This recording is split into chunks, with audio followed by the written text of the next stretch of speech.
Për një mëngjes punë ndryshe, përfaqësues të bizneseve të Gjakovës u bashkuan sot për të ndarë shqetësimet e tyre me përfaqësues të dhomës së tregtisë dhe industrisë dhe drejtues të institucioneve lokale.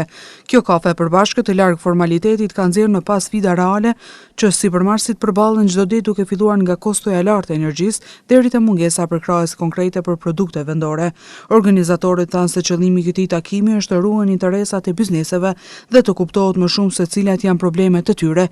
Theksi diskutimit ishte edhe të kërkesat e bizneseve për më shumë mbështetje financiare, për të cilat u premtua se me implementimin e logjikës ekonomike do të ketë trajtim më të mirë të bizneseve.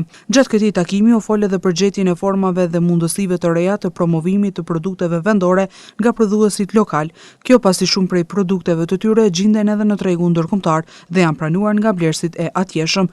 Bashkëpunimi mes bizneseve dhe institucioneve është i domosdoshëm, por duhet të kalojnë nga fjalët në veprime konkrete që ndihmojnë zhvillimin ekonomik të qytetit, u tha Mestirash në këtë takim pune.